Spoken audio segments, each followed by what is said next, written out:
before Wamunyoro is allowed to bring this country down, that's why I'm telling the DCI, make good some of your statements. Arrest this gentleman. Sisi tuko tayari. Arrest him. Kwani atatufanya nini? Yes, iko watu yake kidogo fanatic, watapiga kelele mahali hapa na pale. So what? If we continue to exercise restraint, they look at restraint as cowardice. Ladies and gentlemen, are there plans to arrest Rigathi Gachagua ahead of the burial of the late Ol Kalou MP, David Kiaraho? Nimeongea nikiwa pale Gakoe. Mambo ya vita ya biashara kati ya William Ruto na wafanyikazi wake wale walikamatwa. Na nikaeleza vile exhibit ya 500 million imeibiwa. Sasa naona DCI wanaandika barua ati ya kutisha Rigiji. Wacha nikuambie DCI. Siku Kasongo amenitoa kwa ofisi. Watu wetu walinyamaza kwa sababu hawakuelewa, hawakuamini ya kwamba Ruto anaweza fanya kitu kama hiyo. Ilichukua watu wetu 2 weeks kukubali ya kwamba Ruto alihangaisha sisi. Lakini saa hii wewe kama unataka kuja shika mimi, shika Rigiji, alafu uone ile maneno itakuwa hapa. Hapana tisha sisi. Sisi tuko na haki, freedom of expression, na mimi ni mtetezi wa Wakenya. Mkiiba pesa lazima nitatangaza jinyi. Na bado sijatoa maneno. Mimi natayarisha maneno na nauliza Wakenya muendelee kuliletea. Na tutaendelea kueleza ile maneno naendelea katika Jamhuri ya Kenya. Mkitaka kuja kushika sisi, mnajua pahali tunaishi. Mnajua Wamunyoro, mnajua Karen, mnajua anywhere where we are. Please come and take us to where you want to take us. Don't threaten us. Usitishe sisi. Wewe kama ungejua, uliza William Ruto kama Rigiji ni mtu ya kutishwa. Atakwambia mimi sinunui uoga na hakuna mtu yote anaweza kunizia uoga. That is the question which most Kenyans are currently asking. Because I paid very close attention to this statement by Hassan Omar. Hassan Omar is not your ordinary Kenyan. Hassan Omar is the Secretary General of the ruling party, UDA party. So it is important for us now to demonstrate our sense of courage as a nation. So wewe ndugu yangu Amin, wale watu wako katika upelelezi, the IG Kanja, it's time to act on this gentleman before it's too late, because he has consistently tried to evoke emotions in this country to precipitate hatred and violence. Today, so suddenly, this gentleman Ndindi has become an expert on everything. He won't, he tells us how the fuel prices will not go up. Everywhere in the world, the fuel prices are going up. The reason the fuel prices in Kenya are stable is because of the G2D. This is a quack who some of you have confidence because of some ethnic machinations of their unparalleled intelligence, because they are consistently attacking this government. And therefore, for you, some of you, that is music to your ears. So you tend to embrace the falsities on the basis that they tend to satisfy or quench your thirst for malice and falsities. And Rigathi Gachagua also seems to be aware of this plan, and that's why he took it to the public. Wewe kama unataka kuja shika mimi, shika Rigiji, alafu uone ile maneno itakuwa hapa. Na nikwambia DCI. And the question is, why should Rigathi Gachagua be arrested ahead of this particular burial? That's exactly what I want us to analyze in this video, because the DCI issued a statement. And in that statement, if you look at it clearly, the statement was issued on, when was the date? 1 day ago. But it's about statement on remarks made by Honorable Rigathi Gachagua at the AICA Gakoe Church, Gatundu North. And if you go through this statement, I don't want to go through the entire statement, but allow me to just take you to the last paragraph, because that's where the bone is, because that's where the meat is. It says here, furthermore, the DCI is actively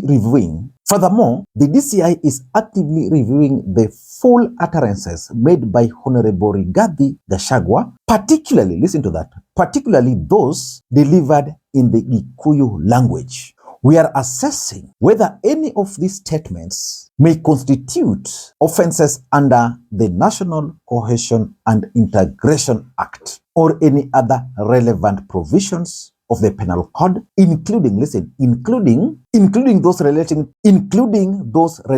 to hate speech, ethnic contempt, and incitement. It's very easy to charge someone on those. And those are grounds which anybody can easily be arrested. This is what the DCI is proceeding here.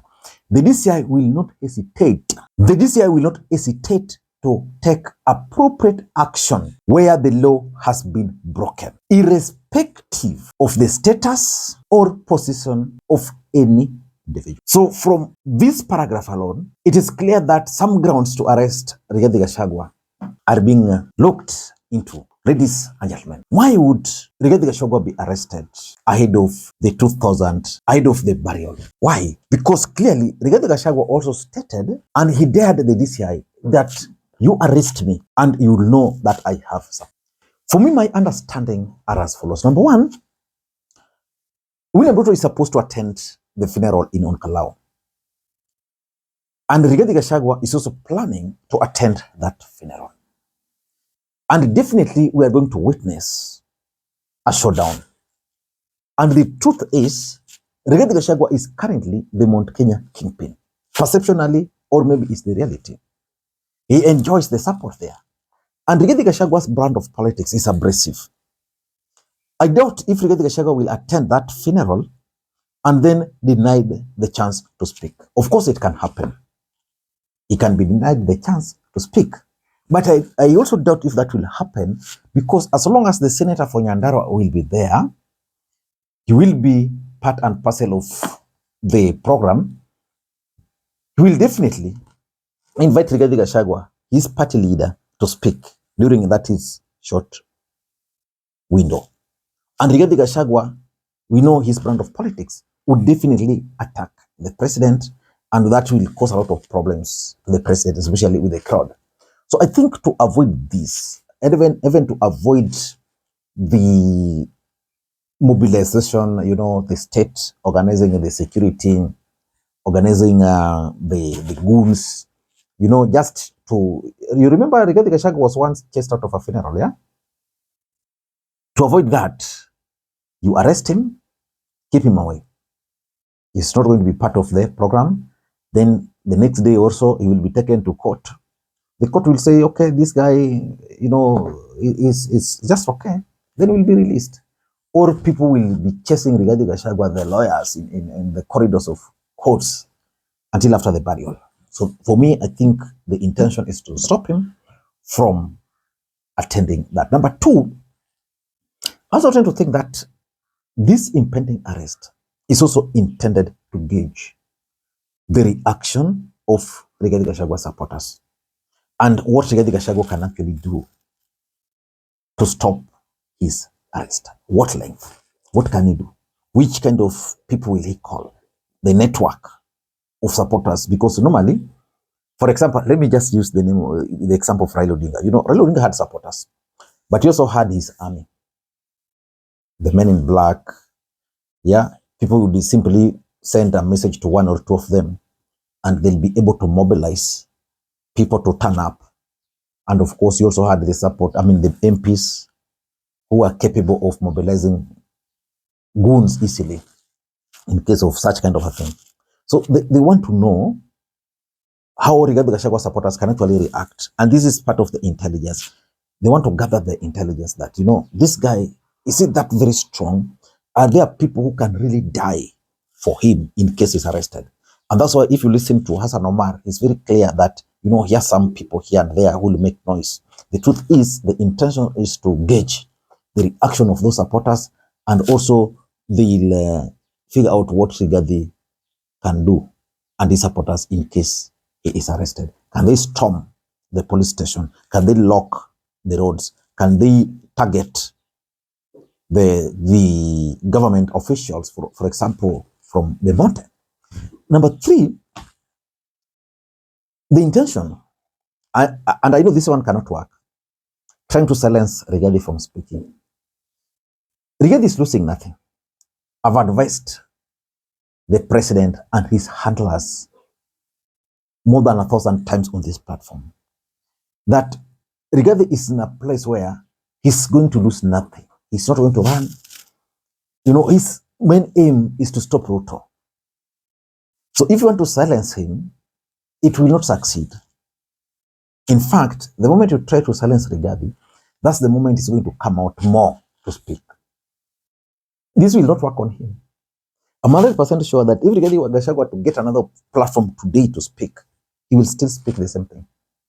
Because some of the things Rigathi Gachagua is talking about, you know, how Ruto is beating the wife, Mama Rachel, you know, how Ruto took Raila to India in a jet and Raila was returned, like, you know, some of those things are really meant to incite, especially for the Gikuyu nation. They can easily be incited.